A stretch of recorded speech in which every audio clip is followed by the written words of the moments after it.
ce machin marche. Oh, ça marche. Oh, l'ambiance de suite. Bonjour tout le monde, on se retrouve aujourd'hui pour une vidéo présentation de pal pour un challenge que, à fois, vous avez deviné le thème, je suppose, hein. Alors, qu'est-ce que ce challenge? Il se nomme le Pumpkin Autumn Challenge. Vous noterez au passage mon doux accent anglais, hein, j'en suis très fière.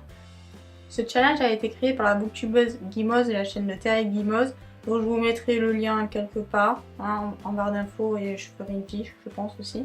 Je vais vous présenter rapidement le but de ce challenge, même si voilà, Guimauze explique beaucoup mieux que moi, allez jeter un coup d'œil à cette vidéo, tout est complet. Qui dit mois de septembre dit forcément rentrée, dit forcément aussi automne, ma saison préférée, hein, avec l'hiver, suivi du printemps et l'été tout en bas. Hein, j'aime pas quand il fait chaud. Du coup, Guimauze nous a concocté 3 petits menus en l'honneur de cette saison. Dans ces menus, il y a 2 sous-catégories et le but, grosso modo, c'est de lire un livre par sous-catégorie. Du coup, si tu prends 2 menus, le but est de lire 4 livres. Premier menu, donc appelé l'automne frissonnant. Comme son nom l'indique, le but est de te faire bien peur, hein, sinon c'est pas drôle. Alors on ressort les bons thrillers, les bons livres d'horreur avec des vampires, des morts vivants, tout ce que vous voulez. Et hop là, on y va pour des nuits blanches. La première catégorie se nomme Hurlons dans les bois. J'ai choisi du coup 2 livres qui bizarrement se passent tous les deux dans les bois. Je vous présente donc le Songe d'Adam de Sébastien Péguin. L'intrigue se déroule en Allemagne, de nos jours, près de la forêt noire. On va essayer du coup un professeur de lettres qui emménage avec sa fille. Jusque là rien de très folichon, sauf que sa fille va commencer à avoir des choses qui ne devraient pas exister, liées fortement à son passé et à celui de son père. Tout cela sous un fond de petites disparitions bien glauques et qui se passe en forêt. Je crois que je peux pas faire plus... J'ai pas le mot... terrifiant, hein. Je pense que c'est ça. Ça va bien, je pense. Ce livre était dans ma palle depuis un moment, depuis que Guimauze en avait parlé pour la première fois dans une de ses vidéos. Alors je sais plus le nom, il me semble que c'était sur les Imaginales. Je ne veux pas me tromper. Du coup, vu qu'elle-même elle a ressorti pour ce challenge, je me suis dit, pourquoi pas moi. Dans cette même catégorie, je vais lire Apostasie de Vincent Tassi. Voilà, rien que la couverture, ça file des frissons. C'est un peu le même contexte, on est dans une forêt, sauf que les feuilles sont rouges. Voilà, c'est un petit détail bizarre. Dans cette histoire-ci, on va suivre Anthelme, un étudiant un peu désabusé, qui tombe sur cette forêt un peu par hasard et qui se dit mais si j'habitais ici, tiens. Autant vous dire que tout ne va pas se passer comme prévu. Il va rencontrer une personne un peu glauque. Il va lui raconter l'histoire de la princesse Apostasie. Et là, la réalité va devenir un cauchemar. Disons-le clairement. Alors ce livre, je ne le connaissais pas du tout. Je l'ai vu dans les différentes palles des participantes au challenge.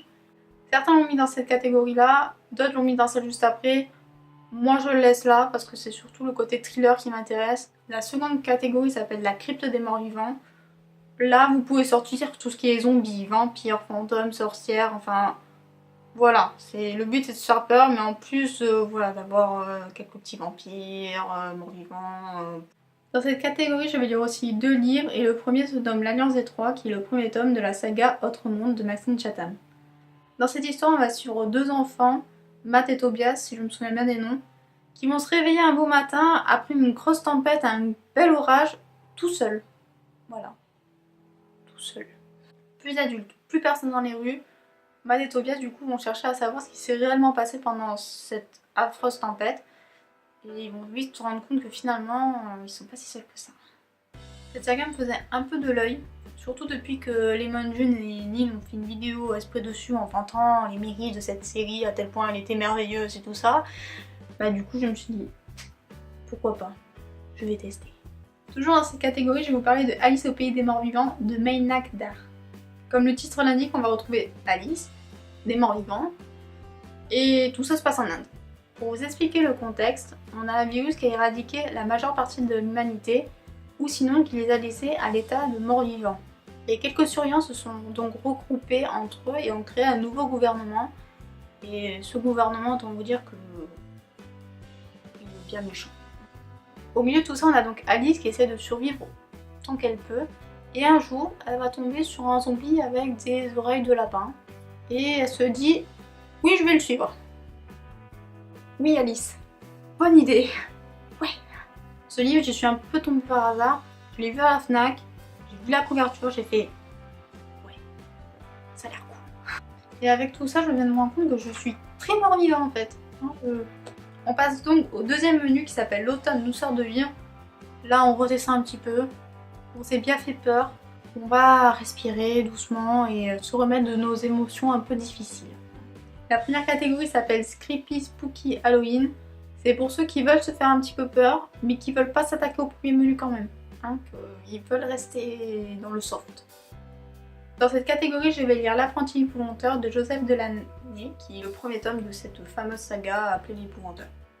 Dans cette histoire, on va suivre Tom, qui est le 7ème fils, d'un 7ème fils, d'un 7ème fils. Bref, il va donc suivre la formation d'épouvanteur sous la direction d'un maître un peu rabougri. Jusque-là, rien de folichon, sauf qu'un jour, Tom va réveiller de son profond sommeil une sorcière maléfique. Et là, ça va être un peu le chaos. Ce livre me fait tellement envie depuis tellement longtemps. Alors je suis vraiment trop heureuse de pouvoir le lire parce que franchement, j'en pouvais plus.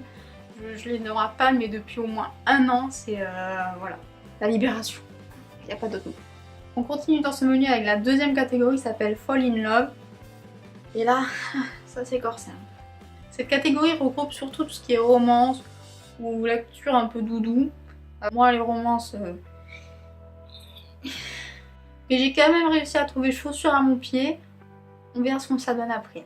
Il s'agit du premier tome de la saga New Victoria de Lia Adel. Dans New Victoria, on va suivre Nora, une jeune aristocrate dont le destin est tout tracé. Elle va se marier, faire des bals, et tout ça pour rendre hommage à la mémoire de son grand-père. Ou de son père, je sais plus. Jusque là, tout baigne pour elle, jusqu'au moment où elle se fait sauvagement kidnapper, et elle va se retrouver à vivre dans une faction de rebelles qui est contre le gouvernement mis en place. Nora va du coup devoir apprendre à survivre et elle va tomber sur des vérités dont elle n'avait jamais soupçonné l'existence. Alors pourquoi j'ai choisi New Victoria? Déjà parce qu'il y a une romance, du coup ça rentre dans le thème, ce qui m'arrange, hein, autant vous le dire. Il y a des zombies, encore, oui je suis fan de zombies maintenant, je l'assume complètement. Et puis ça se passe dans un univers un peu steampunk et c'est vrai que ce genre d'univers commence à m'intéresser, donc autant mettre les pieds dans le plat. Passons maintenant au troisième menu de ce challenge qui se nomme l'automne enchanteur. Alors personnellement je ne vais pas participer à ce menu. Premièrement parce que j'ai pas d'idée de livres à lire pour cette catégorie. Et puis bon, j'ai quand même 6 livres à lire pour ce challenge. Je pense que c'est pas mal. Et bien je pense que c'est fini avec cette présentation de PAL. Si vous avez d'autres idées de lecture, n'hésitez pas à me les partager. J'adore découvrir de nouveaux livres. Je vous laisse du coup en barre d'infos la page Facebook du challenge. Si vous êtes intéressé, n'hésitez pas à y aller, c'est un groupe vraiment super. Sur ce, merci de m'avoir regardé jusqu'au bout. Je vous souhaite à tous d'excellentes lectures et à la semaine prochaine. Bye!